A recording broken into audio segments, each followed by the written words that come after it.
Hello, today's video is on the topic of the coronavirus pandemic. I felt really inclined to get in touch with you and let you all know about what I'm doing and also send you some support and potentially some advice for coping with this current pandemic. So I want to begin by talking about fear and its impact on our immune system, its impact on our state of mind and on our well-being. It is detrimental, as I'm sure you know, just common sense. The more we worry about it, the more afraid we are, of course, to a certain point or past a certain point, the less we can be productive, active, and rational in terms of what to do. So how do we mitigate this fear? Of course, an element of it is necessary. It's unavoidable. A lot of things are changing right now around the world. Whole countries are shutting down. It's serious. Let's not pretend that it's no big deal. It is a big deal. But I find that depending on what you choose to do with your attention, you can go much further in terms of your own preparedness, as well as taking care of yourself and your well-being, which is essential during this time. So the first thing in terms of what to do would be to, of course, limit your exposure to people, any large trips that you may have planned. You already probably know this. This is just not a good idea. I had to cancel 2 trips that I had planned for between now and April, and also a friend who was coming to visit me here in England had to cancel her trip.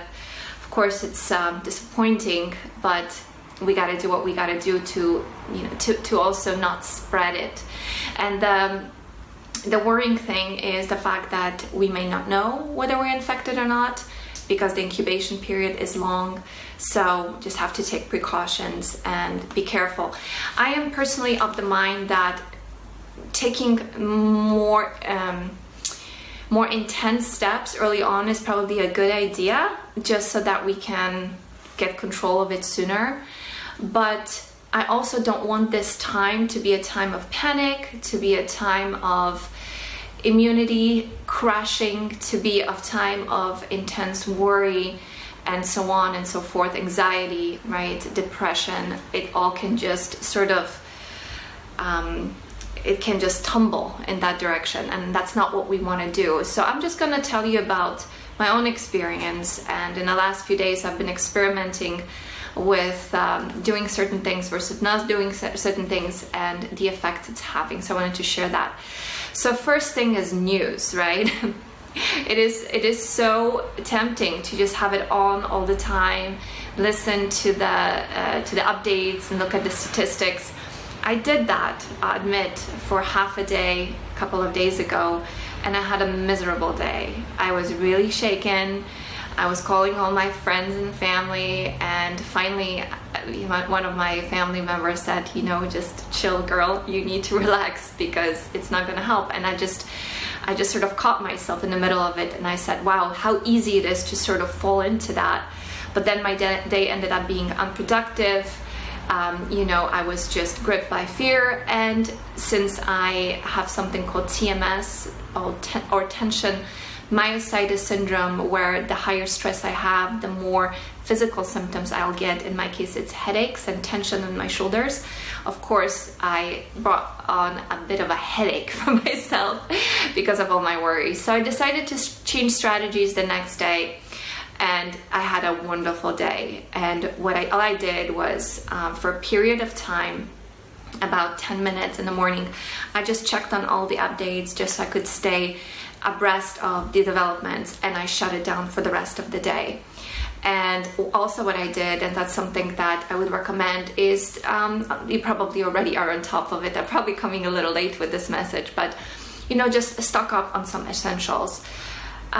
Here where I am in England, there's still availability of everything in all the stores, but I am guessing that it's going to change in the coming days. So I just planned about a week in advance. I got some frozen foods, lots of vegetables and fruits that can last a long time, such as apples and oranges, because they can, last. And you want to take good care of your diet right now and not go for the pizzas and the pastas, right? And for the unhealthy food, but rather think about this, be rational in terms of, you know, what's going to make you feel the best, your best, and get those things in order. So I got some rice, some organic beans, so I can prepare simple meals, things like that.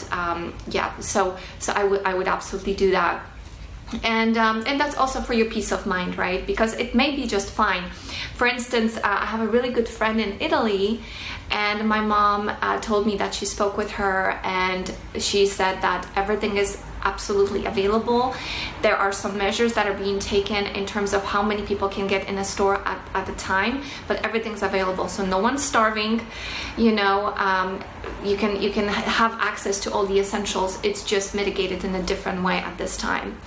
So hopefully other countries will follow in the same footsteps, and everything will be available. But just in case, for your own sake, you might want to get those things. And if you can't get a hold of them now, then just try another time, or maybe order things online right now while the deliveries are still happening. Just again for a week or two, just so you have some peace of mind. So I'm just looking down at my notes. Avoid going to gatherings at this time. That's a no-brainer. These are common sense things. Wash your hands and face, I would add. If you are outside for a long time, which is recommended in a sense that you want to get some fresh air and not be stuck indoors all the time. But if you are at the store, if you are in places where there is a lot of people and they're all breathing on each other, you may want to also wash your face when you come home. Something I have implemented. But also, we don't want to freak out. We don't want to go into full-on isolating mode unless we absolutely have to. For instance, I have a birthday gathering tomorrow with some friends at a restaurant, and I'm keeping that. It's a small gathering. We're probably not going to, be hugging each other, but I think it's still important to try to find sort of like the middle path, during this time. And the other thing I want to talk about, back on the topic of immune system, is exercise.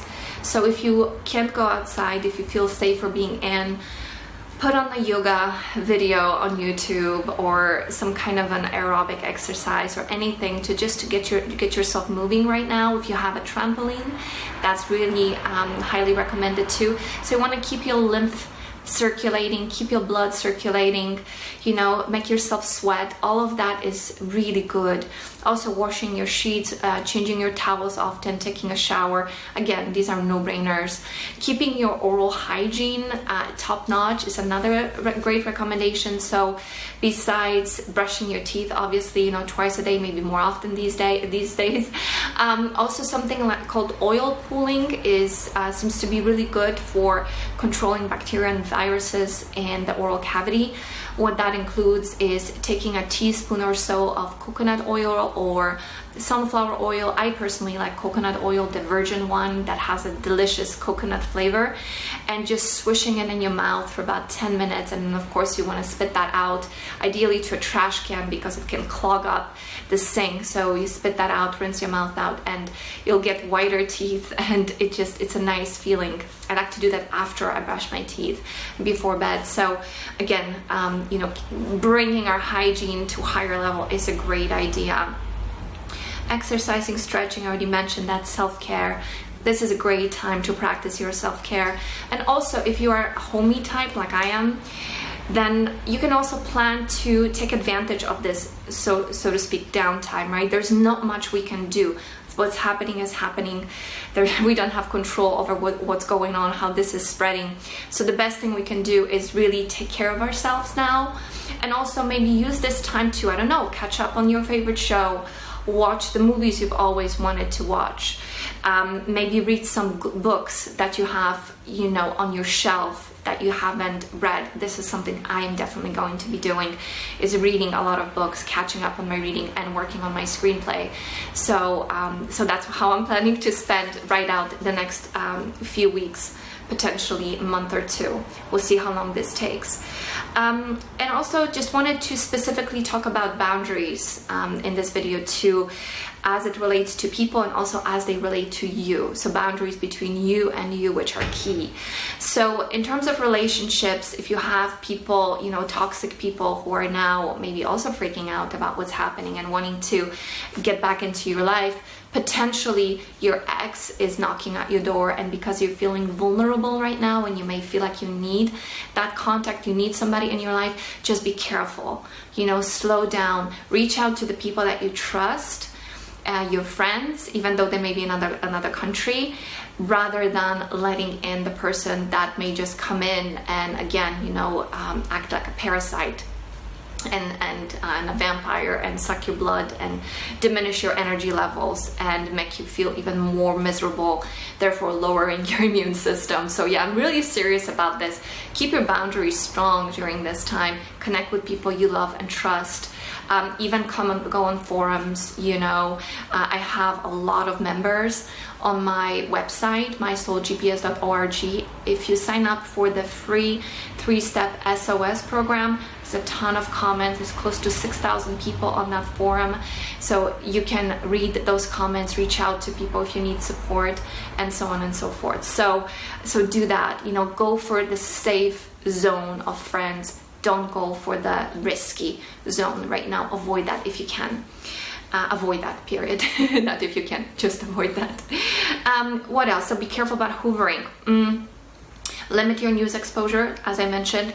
Just cap it at, I don't know, half an hour. I cap mine at 10-15 minutes max. I do my 5-minute morning read of news, and then I do another one in the afternoon, but it's literally very quick. I'm just looking if there's anything massive, especially as it relates to school closures, since I'm here in the university in England. So we're probably going to go online now for a period of time. We'll see. They don't recommend us leaving the country either, because even if I leave, say, for Poland, which I was planning on doing that during the Easter break, if I come back, you know, I might not be able to come back to continue my studies, so it might be wiser to just stay here. So yeah, so stay updated on what's happening in your local area. What else?